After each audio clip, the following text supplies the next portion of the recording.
नमस्कार दोस्तों, स्वागत है आपका हमारे चैनल स्ट्रेटडेफ में।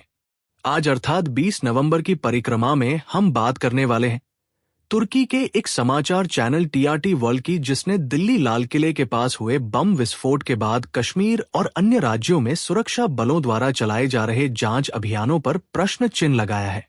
दोस्तों, आपको बता दें, इस टीआरटी वर्ल्ड चैनल और इसकी रिपोर्टों की विश्वसनीयता पर विश्व के कई देशों द्वारा प्रश्न चिन्ह लगाया जा चुका है।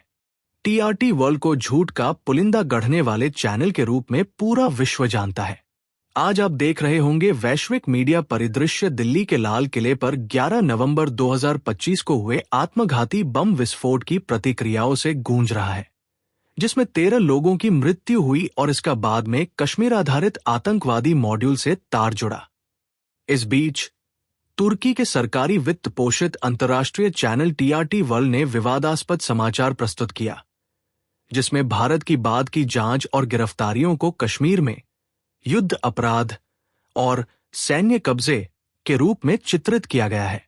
आपको बता दें कि ये समाचार चैनल तुर्की सरकार के एजेंडे को ही बढ़ावा देता है, न कि पत्रकारिता की निष्पक्षता पर काम करता है।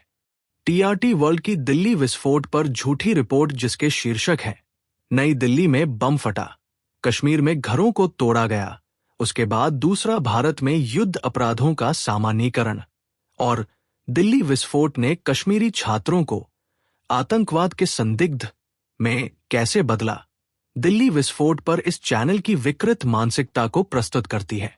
चैनल ने 11 नवंबर के हमले के बाद व्यापक तोड़फोड़ और कश्मीरियों को भारतीय सुरक्षाबलों द्वारा निशाना बनाने का आरोप लगाया है। इतना ही नहीं, इस झूठ के केंद्र टीआरटी ने इस घटना को फलस्तीन के आत्मनिर्णय संघर्ष के साथ समानता भी बताने का प्रयास किया है, जिसमें जमीन आसमान का अंतर है। फिलिस्तीन और कश्मीर के मुद्दे अलग अलग हैं, जिनको समान बताना मूर्खता का परिचायक है।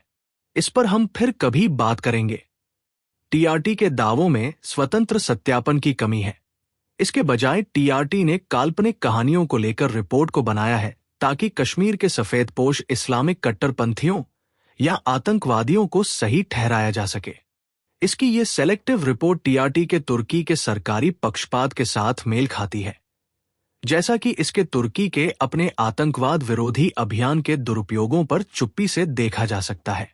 भारत के आतंकवादी हमले के उत्तर में की जाने वाली कार्यवाही को युद्ध अपराध के रूप में चित्रित करके टीआरटी ने एक झूठी नैतिक समानता बनाने का प्रयास किया है, जो उस आतंकवादी हमले के संदर्भ को नहीं देखता या देखना नहीं चाहता, जिसने सुरक्षा उपायों की आवश्यकता को जन्म दिया।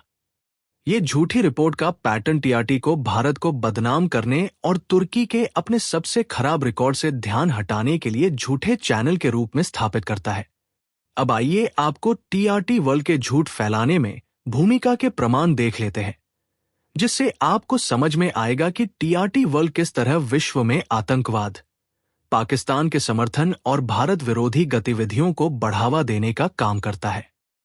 आपको पहले कुछ विश्व के अन्य देशों से हम उदाहरण लेकर बताने वाले हैं, जिससे टीआरटी वर्ल्ड का झूठ आपको आसानी समझ आए। इनमें पहला है इस चैनल को यूएस द्वारा विदेशी एजेंट के रूप में नामांकन। मार्च 2020 में यूएस जस्टिस डिपार्टमेंट ने टीआरटी वर्ल्ड के वाशिंगटन डीसी कार्यालय को विदेशी एजेंट पंजीकरण अधिनियम एफआरए के अंतर्गत पंजीकरण करने का आदेश दिया, और इसमें इसे तुर्की सरकार का एजेंट बताया गया था। यह इसके तुर्की के राजनीतिक हितों को बढ़ावा देने की भूमिका के कारण था।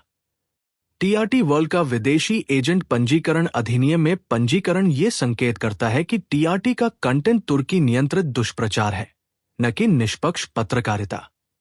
इसका दिल्ली विस्फोट कवरेज, जिसमें तटस्थता की कमी है, इस मॉडल में फिट बैठता है, जो तुर्की और भारत की भूराजनीतिक प्रतिद्वंद्विता के साथ जोड़कर मनगढ़ंत कहानी के अतिरिक्त कुछ नहीं लगता है। आइए आपको दूसरा उदाहरण देते हैं, जिसमें 15 मार्च 2019 को वाशिंगटन पोस्ट के एक संपादकीय लेख में मेमरी के कार्यकारी निदेशक स्टीवन स्टालिंस्की ने टीआरटी को एर्दोआन शासन का प्रचार अंग कहा था, जिसने तुर्की के ऑपरेशन पीस स्प्रिंग को एक तरफा सही बताते हुए बढ़ावा दिया, जबकि घरेलू आलोचना पर प्रतिबंध लगा दिया था। ये संपादकीय भी टीआरटी के चयनात्मक रिपोर्टिंग के इतिहास को उजागर करता है, जो कश्मीर पर इसके अज्ञात दावों में दोहराई गई एक रणनीति है। चैनल में झूठ जानबूझकर बताए जाते हैं और तुर्की की छवि को विदेशों में बढ़ाने के लिए गढ़े जाते हैं, जबकि वास्तविकता ये है तुर्की पाकिस्तान समर्थित आतंकवाद को बढ़ावा देता रहा है। अब आइए आपको एक और प्रमाण देते हैं, जिसमें जनवरी 2025 की एक यूएन विशेष रिपोर्टर रिपोर्ट ने तुर्की के आतंकवाद विरोधी कानूनों के दुरुपयोग के सभी प्रमाणों का संकलन किया, जिसमें 2020 में 6,551 अभियोजन और 2,08,833 जांच सशस्त्र संगठनों की सदस्यता के लिए की गई। इनमें से अधिकांश में मानवाधिकार रक्षकों जैसे एचआरए को निशाना बनाया। 2018 में ईसीएचआर का सेलाहत्तिन डेमिरताज बनाम तुर्की का फैसला पाया गया कि इसमें तुर्की दोषी था। इन उल्लंघनों पर टीआरटी की चुप्पी आपको देखने को मिलेगी, जबकि भारत पर आरोप लगाना एक स्पष्ट झूठ है। इससे टीआरटी की सेलेक्टिव और पक्षपात पूर्ण पत्रकारिता का भंडाफोड़ होता है। एक प्रमाण और आपको देते हैं, यूएनएचसीआर का, जिसके डेटा मार्च 2023 से फरवरी 2025 में 10,000 से अधिक सीरियाई शरणार्थियों के रिफॉलमेंट मामले और 2024 में 3,200 अस्वीकृत शरण आवेदन दर्ज हैं, जो 1951 के शरणार्थी कन्वेंशन का उल्लंघन करते हैं। टीआरटी ने इसके मानवाधिकार पर फोकस के बाद भी कभी भी इन मुद्दों को कवर ही नहीं किया।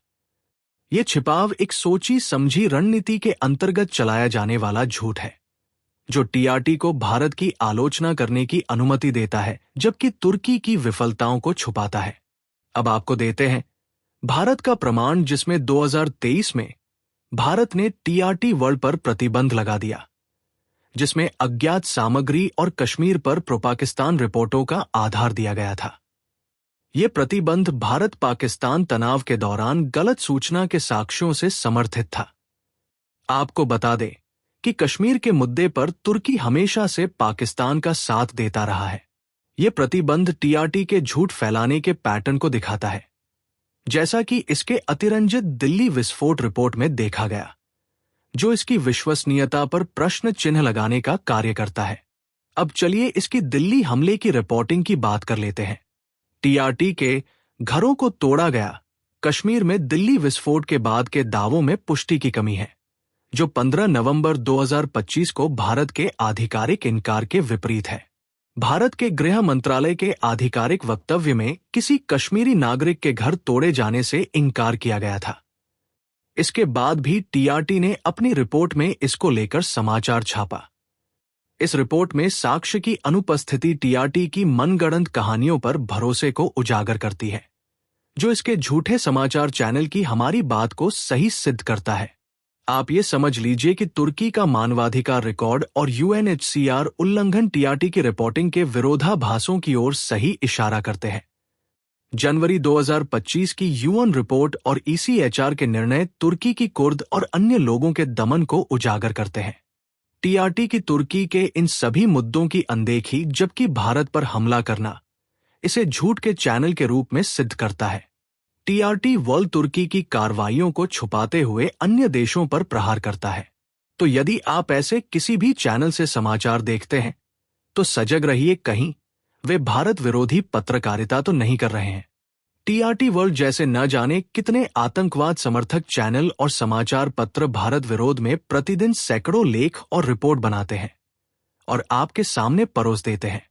और ऐसे झूठ परोसने वाले समाचार चैनल या अखबार के लेख का सहारा लेकर भारत विरोधी पत्रकार भारत का विरोध करते हैं। इनसे सजग रहिए। आपकी सजगता भारत को सुरक्षित रखने में सहायक होगी। तो दोस्तों, आज के लिए बस इतना ही। परिक्रमा में अब दीजिए हमें अनुमति। हम कल फिर मिलेंगे रात 9:02 पर। बने रहिए स्ट्रेटडेफ के साथ और जुड़े रहिए भारत और विश्व के प्रमुख रक्षा समाचारों के विश्लेषण के लिए।